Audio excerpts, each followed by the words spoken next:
హైదరాబాద్ టోలీ చౌకీలో తీవ్ర విషాదం చోటు చేసుకుంది. అల్ హస్నాత్ కాలనీలో భవన నిర్మాణ పనులు చేస్తున్న కార్మికులు ప్రమాదవశాత్తు జారి కింద పడ్డారు. 5వ అంతస్తు నుంచి కింద పడడంతో అక్కడికక్కడే 3 కార్మికులు మృతి చెందారు. మరో 2కి తీవ్ర గాయాలు కాగా వారిని స్థానిక దగ్గరలోని ఆసుపత్రికి తరలించారు. అక్కడ వారికి చికిత్స అందిస్తున్నారు. సమాచారం అందుకున్న పోలీసులు ఘటనా స్థలాన్ని పరిశీలించారు. మృతదేహాలను పోస్టుమార్టానికి తరలించారు. భవన నిర్మాణ పనుల్లో భద్రతా చర్యలు పాటించకపోవడంతోనే ఈ ప్రమాదం జరిగినట్లు పోలీసులు అనుమానిస్తున్నారు. ఘటనపై కేసు నమోదు చేసుకుని దర్యాప్తు చేస్తున్నారు. ఇదే అంశానికి సంబంధించి మరింత సమాచారం మా ప్రతినిధి అరుణ్ అప్డేట్స్ అందిస్తారు. అరుణ్, ఎస్ వినోద్, సాయంత్రం 4:30 ప్రాంతంలో అయితే ఈ ప్రమాదం అయితే జరిగింది. ఈ టోలీ చౌకీలోని ఆలాసత్ కాలనీలో ఉన్నటువంటి ఓ భవనం నిర్మాణంలో ఉండగా అక్కడ పనిచేసినటువంటి కార్మికులు ఏదైతే ఉన్నారో మనం ఒకసారి భవనం దగ్గర ఉన్నామో ఒకసారి ఆ భవనాన్ని కూడా విజువల్స్లో చూసుకోవచ్చు. మొత్తం ఇది 6 అంతస్తుల భవనం, దాదాపు 300 గజాల విస్తీర్ణంలో అయితే ఈ భవనం ఉంది. మొత్తం ఈ భవనానికి సంబంధించి కూడా మనం ఒకసారి చూసుకుంటే ఎటువంటి ప్రికాషన్స్ లేకుండా కూడా ఇక్కడ నిర్మాణ పనులు చేపడుతున్నట్టయితే మనకు తెలుస్తుంది. మనం ఒక్కసారి ఆ 6th ఫ్లోర్ నుంచి చూసుకుంటే అక్కడ నుంచి ఏదైతే 6th ఫ్లోర్కి సంబంధించి అక్కడ కార్మికులు ఎవరైతే ఉన్నారో వాళ్ళు రేలింగ్ పనులు అయితే చేశారు. మొత్తానికి భవనం నిర్మాణానికి సంబంధించి పనులు అయితే పూర్తయి అయితే రేలింగ్ పనులు ఏవైతే ఉన్నాయో ప్లాస్టరింగ్, అదేవిధంగా రేలింగ్ పనులు, ఆ రేలింగ్ పనులు 6th ఫ్లోర్లో జరుగుతున్న క్రమంలోనే ఒక్కసారిగా ఏదైతే రేలింగ్ ఉందో రేలింగ్ కూలిపోయి ఆ గోడ కట్టెలు ఏవైతే ఉంటాయో ఆ గోడ కట్టెలపై పడడంతో అక్కడే పనిచేసినటువంటి 5 మంది కార్మికులు కూడా ఒక్కసారి 6th ఫ్లోర్ నుంచి నేరుగా కింద పడిపోయారు. ఒకసారి మనం కింద చూసుకుంటే కూడా మొత్తం ఆ రేలింగ్కి సంబంధించినటువంటి ఇటుకలు, కాంక్రీట్, అదేవిధంగా షీకులకు సంబంధించిన వస్తువులు కూడా అన్ని ఇక్కడ కింద చెల్లాచెరుగా పడిన సిచ్యువేషన్ ఇదంతా ఒకసారి చూసుకుంటే కనుక ప్రమాద తీవ్రత ఎలా ఉందో కూడా అంచనా చేసుకోవచ్చు. మొత్తం కింద పడ్డ వెంబడే కూడా స్పాట్లో దాదాపు ఇక్కడే 2 మృతి చెందారు. మరొక వ్యక్తి ఆసుపత్రికి తరలిస్తుండగా మృతి చెందారు. మొత్తం ఈ ఘటనలో అయితే 3 మృతి చెందారు. మరో 2 కూడా తీవ్రంగా గాయపడ్డట్టు తెలుస్తుంది. ఆ 2ని కూడా స్థానికంగా ఉన్నటువంటి ఆసుపత్రిలో చికిత్స అందిస్తూ ఉన్నారు. అదేవిధంగా ఆ 3 కూడా పోస్టుమార్టం నిమిత్తం ఉస్మానియా మార్చులకు అయితే తరలించారు. అయితే ప్రస్తుతం ఆ కార్మికుల వివరాలు మాత్రం మనకు తెలియరాలేదు. వారంతా కూడా ఎవరైతే 5 మంది కార్మికులు అయితే ఉన్నారో వారందరూ కూడా శ్రీకాకుళంకు చెందినటువంటి వలస కార్మికులుగా అయితే గుర్తించారు.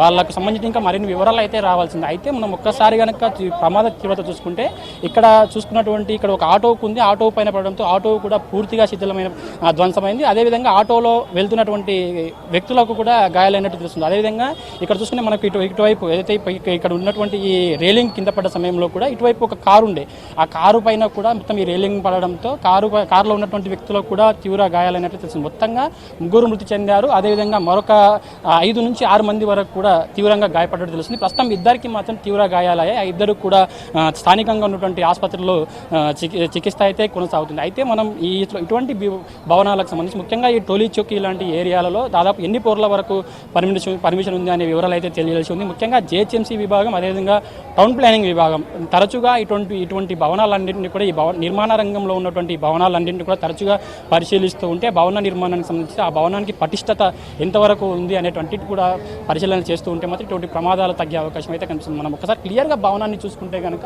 ఎటువంటి ప్రికాషన్స్ అయితే పాటించట్లేదు. కేవలం దాదాపు 300 గజాల్లో ఉన్నటువంటి ఈ భవనానికి సంబంధించి మొత్తం బయటగా ఏదైతే గోడాకర్రలు అయితే ఉన్నాయో వాటన్నిటిని కూడా దృఢంగా లేనట్టు తెలుస్తుంది. మొత్తం నిర్మాణ సమయంలో యజమాని ఎవరైతే ఉన్నారో యాజమాన్యం కూడా దీనిపైన కార్మికులపైన కూడా జాగ్రత్తలు తీసుకున్నట్లయితే తెలుస్తుంది. మొత్తం భవన నిర్మాణ సమయంలో ఎటువంటి జాగ్రత్తలు అయితే పాటించాలో ఆ జాగ్రత్తలన్నీ కూడా పూర్తిగా పాటించట్లేదని తెలుస్తుంది. ప్రస్తుతం దీనికి సంబంధించి కూడా ఇక్కడికి పోలీసులు చేరుకున్నారు. అదేవిధంగా హైడ్రా సిబ్బంది, ఇంకా జిహెచ్ఎంసీ విభాగాలు కూడా ఇక్కడ చేరుకున్నాయి. మొత్తం బిల్డింగ్కు సంబంధించి పర్మిషన్కి సంబంధించి ఎంతవరకు పర్మిషన్ ఉంది అనే కోణంలో కూడా మొత్తం భవనం లోపలికి వెళ్ళి అయితే పరిశీలనలు చేస్తూ ఉన్నారు. ముఖ్యంగా ఏదైతే ఈ రేలింగ్ భాగంలో అయితే ప్లాస్టింగ్ వర్క్స్ అయితే ఈ రేలింగ్ వర్క్స్ చేస్తూ ఉన్నారో అవన్నీ కూడా ఇంకా భవన నిర్మాణ పరిస్థితిపై అనుమానం ఉండడంతో కూడా మరింత కింద పడే అవకాశం ఉందని ఇక చెప్తుండడంతో ఇక్కడి వరకు కూడా మొత్తం అక్కడ బారికేడ్లు వేసి ఎవరిని ఇక్కడికి దగ్గరికి కూడా రానివ్వట్లేదు. మొత్తం చూసుకుంటే మనకు ఒకసారి ప్రమాద తీవ్రతను చూసుకుంటే మొత్తం ఒకసారి ఆటో చూసుకోవచ్చు. అదేవిధంగా కింద పడ్డటువంటి మొత్తం ఇటుకల భాగాలు మొత్తం కూడా చూసుకోవచ్చు. మొత్తం చెల్లాచెరుగా ఇక్కడ అయితే పడిన సిచ్యువేషన్ కనిపిస్తుంది. అదేవిధంగా గోడాకర్రలు ఏవైతే ఉన్నాయో ఆ గోడాకర్రలు కూడా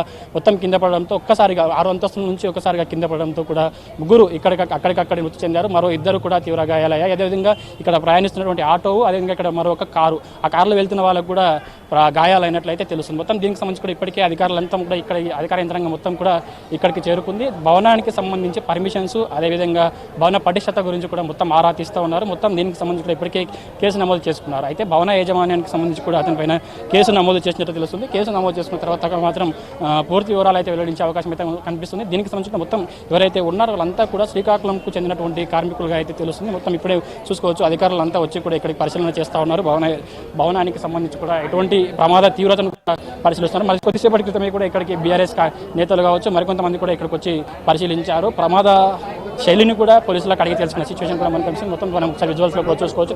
అధికారులు కూడా అంతా ఇక్కడికి వచ్చి మొత్తం పరిస్థితిని ఏదైతే ఎట్లా కూలింది అనే విషయాన్ని కూడా ఇక్కడ ఉన్నటువంటి అధికారులను అడిగి తెలుసుకున్న సిచ్యువేషన్ కూడా మనకు కనిపిస్తుంది. అయితే మరిన్ని అయితే చనిపోయిన వారి వివరాల పేర్లు మాత్రం ఇంకా తెలియరాలేదు. మరికొద్ది సేపట్లోని వారి వివరాలు కూడా పూర్తి వచ్చే అవకాశం అయితే కనిపిస్తుంది. అయితే ముఖ్యంగా ఇలాంటి భవనాలు, ముఖ్యంగా టోలీ చౌకీ లాంటి పరిసర ప్రాంతాల్లో ఎక్కువగా దాదాపు 4 నుంచి 5 ఫ్లోర్ల వరకే పర్మిషన్ ఉంటుంది. అయినప్పటికీ కూడా ఇది పర్మిషన్ లేకుండా కూడా దాదాపు 6 ఫ్లోర్ల వరకు, 6 నుంచి 7 ఫ్లోర్ల వరకు కూడా ఇక్కడ దానికి సంబంధించి కూడా మొత్తం నిర్మాణం చేపట్టినట్టు తెలుస్తుంది. ఈ నిర్మాణం చేపట్టే సమయంలోనే ఎక్కువగా ఎటువంటి ప్రికాషన్స్ వాడకుండా, అదేవిధంగా కార్మికులకు రక్షణ లేకుండా ఇటువంటి నిర్మాణ పనులు చేపట్టడం వల్లనే ఈ ప్రమాదం జరిగిందని అయితే ఒక ప్రాథమికంగా అంచనా వేస్తున్నారు. పూర్తి వివరాలు అయితే తెలియాల్సి ఉంది. వినోద్.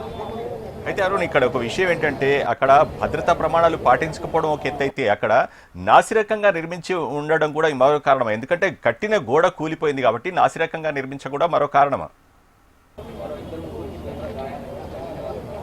అయితే ఈ భవన నిర్మాణానికి సంబంధించి అయితే భవన నిర్మాణం కింద నుంచి పై వరకు కూడా నిర్మాణం అంతా పూర్తయింది. కేవలం రేలింగ్స్ వరకు ఏవైతే ఉన్నాయో రేలింగ్స్ వరకు ఇంకా ప్లాస్టింగ్ వరకు మనం చూసుకుంటే కనుక నాసిరకమైన ఒకటి కారణం కావచ్చు. అదేవిధంగా రేలింగ్స్ వరకు ఈ రోజు నుంచి కూడా నిర్మాణంలో ఉన్నాయి. ముఖ్యంగా ఈ గోడా కట్టలు ఏవైతే ఉన్నాయి, గోడా కర్రలు మొత్తం కూడా ఒక్కసారిగా ఆ రేలింగ్ ఏదైతే 5th ఫ్లోర్లో రేలింగ్ వర్క్స్ జరుగుతున్నాయి, ఆ రేలింగ్ వర్క్స్ జరుగుతున్న క్రమంలోనే అక్కడ రేలింగ్ చేపట్టినట్టు మనం కింద కూడా చూసుకోవచ్చు. ఆ సీకులు కావచ్చు, ఆ ఇటుక, అదేవిధంగా సిమెంట్, అది ఒక రకమైన కారణంగా ఈ నాసిరకంగా ఉండడం కూడా ఒక రకమైన కారణం అయి ఉండొచ్చు. అదంతా కూడా ఒక్కసారిగా మొత్తం 5th ఫ్లోర్ నుంచి కిందిగా గోరా కట్టెలపై పడడంతో పాటు ఒకేసారిగా కింద పడడంతో వాళ్ళు కింద పడడం ఒక ఎత్తు, అవన్నీ ఏదైతే వస్తువులు ఉన్నాయో అవన్నీ వాళ్ళ మీద పడడంతో ఒక్కసారిగా కూడా ఇంత పెద్ద ప్రమాదం అయితే జరిగిందని చెప్పుకోవచ్చు. దీనికి సంబంధించి కూడా ఇప్పటికే అంత సిబ్బంది మొత్తం క్లూస్ టీమ్ కూడా ఇక్కడికి చేరుకుంది. క్లూస్ టీమ్తో పాటు అధికారులు, జిహెచ్ఎంసీ విభాగం, అదేవిధంగా టౌన్ ప్లానింగ్ విభాగం అంతా కూడా ఇక్కడికి చేరుకున్నారు. ప్రమాద శైలిని అయితే పరిశీలిస్తున్నారు. పరిశీలించిన తర్వాత అయితే ప్రస్తుతానికి సంబంధించి ఎవరైతే భవన యజమాని ఉన్నారో వారిపైన కేసు నమోదు చేసినట్లు తెలుస్తుంది. ఈ కేసు నమోదు చేసుకున్న తర్వాత